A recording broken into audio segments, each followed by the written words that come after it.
Hello, welcome back to the Wrestling Newsroom. I'm your host, All Things Wrestling, and today we're going to be looking at all the wrestling news from Friday. We start with a very interesting story.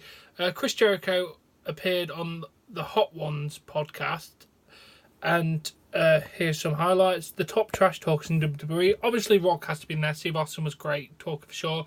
John Cena's really good, but sometimes he gets a little bit immature. I can see that point, exactly.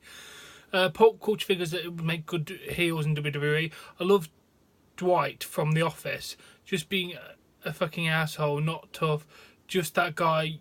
You're just like, this guy was just a jerk. He's a great character for wrestling or anything. You have to fall into the character, become the character. I assume he means the US office for that one, not the UK one. But yeah, if I remember Dwight, yeah, that would be amazing actually. His real WWE rivalry, Triple H in 2002, we didn't like each other. I think we were almost pitted against each other in a lot of ways. We had great chemistry, great matches. I just didn't like him. He didn't like me, and there was no falseness. Now I love him. Great guy. Fair enough. You tend to learn to get on with people, especially after time goes on and you've been around them so long. And wrestling in Japan versus US, when you first go there, you're like, do I suck? Why is there no reaction whatsoever? They're respectfully watching because to them, it's a real craft. I didn't know that. That's a very good knowledge to know. Thank you, Jericho. And now we move on to, according to PW Insider, WWE is planning major edition of Raw, January 22nd, 2018, to celebrate the show's 25th anniversary. The event is scheduled for the Barclays Center in Brooklyn, New York, and WWE is expected to release a 25th anniversary DVD around the time as well. With a bit more of that, the tickets for that show go on sale November 3rd, and will be a pre-sale as well. According to PW Insider, WWE will be bringing back several legends for the show. In addition to the DVD, an official book about the 25th anniversary of Raw is scheduled to be released in 2018. Mental. 25 years of Monday Night Raw. I cannot believe it's been going for 25 years. Jesus. Oh, and now, according to Dave Meltzer, the reports that in addition to John Cena, Vince McMahon has been considered as other names to be the special guest for Brock Lesnar vs. Jinder Mahal at Survivor Series. Two names that have been mentioned as The Rock and Steve Austin, but it's unknown whether they'd be interested and the price to bring them in might be too high. The idea is for the special guest referee spot that Mahal will get an additional rub by being in the ring with two major stars at the same time. I can get this. I'd personally like to see that. Oh, and then Jim Ross gave his thoughts on the recent John Cena Roman Reigns storyline. I was surprised that it got this personal as it did and real. The situation behind the scenes that the audience was not aware of is the key in competition.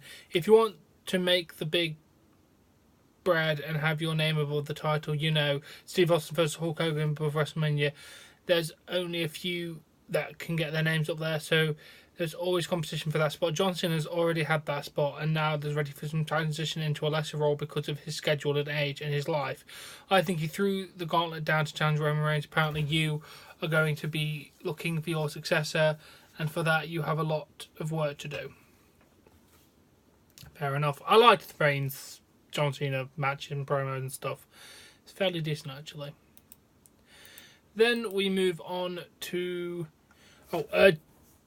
Sean Waltman, X-Pac, gave his thoughts on the Jeff Jarrett situation. A lot of stuff is alleged, but it doesn't take away from the fact that it seems that Jarrett is going through some shit right now. You hear different stories, although some parts of the stories may not be true or maybe exaggerated. When you hear several stories like this, there's something to it, and Jeff has gone through a ton of heartache over the years. The loss of his children's mother and other things that we probably don't even know. I've known Jeff for a long time, and Jeff hasn't been afraid to party, but he's always held it together. And when I hear things like this, it makes me worry, and I love Jeff very much. Okay, fair enough. I'll keep you updated on anything that happens with Jeff Jarrett, because I'm personally worried, because I've never seen him get pissed and everything in the ring before. So something's going down. We will hopefully get to the better side of this once Jarrett has kind of gone through his rehab, allegedly gone into his rehab. I don't actually know the full story, and comes out a better man. I do hope so, because Jeff Jarrett is one once in a lifetime guy. Sean Waltman also gave his thoughts on The Rock apparently telling Nia Jax to walk out of WWE. Rumours is that she called The Rock and The Rock advised her to walk out. I cannot buy that. I absolutely don't buy that Dwayne Johnson gave his cousin the advice to walk out of the company. I don't believe that for 1 second. Well, you know him better than we do. It does sound a bit weird because The Rock doesn't seem to be like one that would say, "Oh, back out the company," does he? He's a massive WWE guy. Oh, and according to Dave Meltzer, Roman Reigns was diagnosed with mumps a few days after the October 16th Raw. Reigns, along with Bray Wyatt and Bo Dallas, is scheduled to be medically examined this coming Monday. If he's cleared to return, the current plans is to have him be the team captain of the Raw Survivor Series team. That would be awesome. I'd love to see that. Let's hope he gets better soon. Oh, and in a recent interview, Lana explained how Nikki Bella helped her prevent her from quitting. Nikki helped me so much. So much. There's been times in my wrestling journey, you're going to see this on the show, where I've gotten discouraged because the success doesn't come overnight. It's a lot of getting in and falling. She was really the person that kept me, encouraging me to not give up, to be resilient, to be brave, and to have courage at times. I would think maybe I shouldn't continue to pursue my dreams of competing in the ring, but she kept on telling me not to give up and keep on training. I wouldn't be where I am now if it wasn't for Nikki Bella. Well, that's a lovely story, knowing that Nikki was such a good friend to Lana. See, there's some nice stories in this, honestly. Edge and Christian commented on Asuka's main roster debut on the TLC pay-per-view. Edge said, "I'm sure I'm going to get lambasted for this, but I don't get the Asuka thing. I really don't. I mean, she's fine, she's solid, but I don't know." Edge, how could you? Okay, no, I'm joking. The match at TLC was a little long, but even going back to the NXT stuff I watched, I don't know. I just never really bought in, and it's not because I don't want to or anything like that. I don't know. Even the entrance and everything is very Nakamura-esque, and he's doing it first, so I don't know. I've never really understood the hype, and then last night I'm watching at TLC, and I know the powers to be hated the head-to-head thing, and I was like, oh, that's not going to go over well. More than that, I didn't want to use my ankle.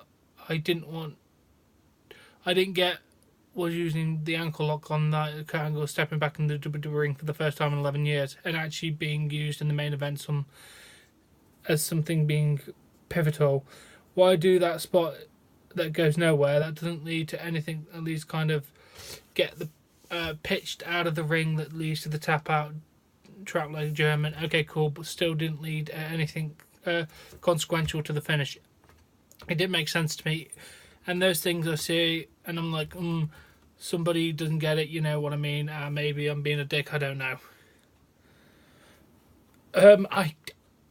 I'm trying to process that whole paragraph from Edge. I get where he's coming from with the whole, it's kind of like Nakamura, because they are very similar in styles. They're both New Japan wrestlers. You can kind of get where that comes from. I personally think she's amazing, and that's my opinion, but everyone's entitled to their opinion. But Asuka's amazing. Nobody is ready for Asuka. Oh, and then it was announced today that Triple H will be working the WWE's upcoming UK tour. UK, be ready. I'll be there in the middle of the ring. Glasgow, 1st of November. Brighton, 2nd of November. London, 3rd of November. Minehead, 4th of November. Cardiff, 5th of November. Minehead?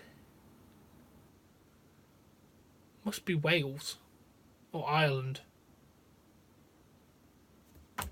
I don't know.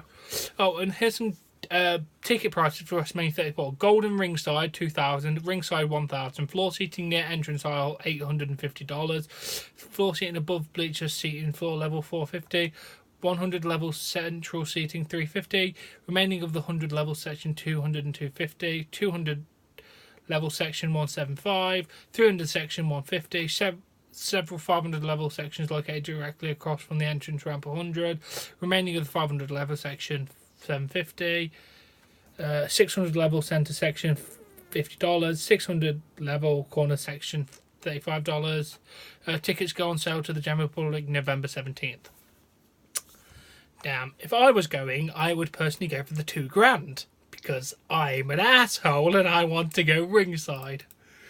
And then Mick Foley was asked about the WWE superstars he would like to write for. His response: I'd love to write something for Becky Lynch. I've mentioned before that I don't think we've seen the best of her, and ability to dig down deep for moments is still unutilised.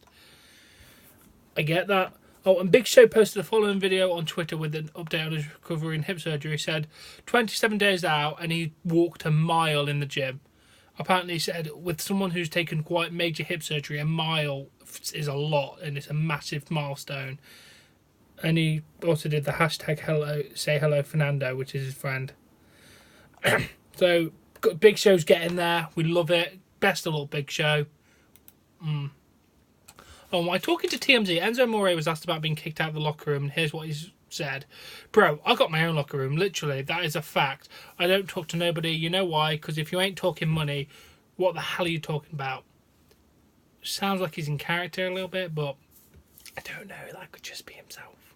But either way, bit of a dick promo thing, interview. Doesn't sound like he'd be a real nice guy in real life, does he? Oh, and tag team Reno Scum is no longer working with Impact Wrestling. Here's a statement that they said on Twitter.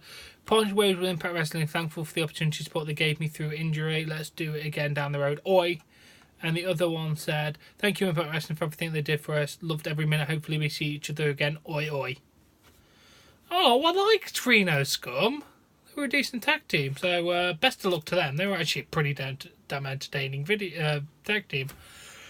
Now that's been the Wrestling Newsroom. I do hope you've enjoyed it. That's been 80! God damn it, what the hell is that? I don't know. But anyway, I do hope you've enjoyed this video. Please give it a like. Please support me on Patreon. Link in the description below. Subscribe to see more content, and I'll catch you later.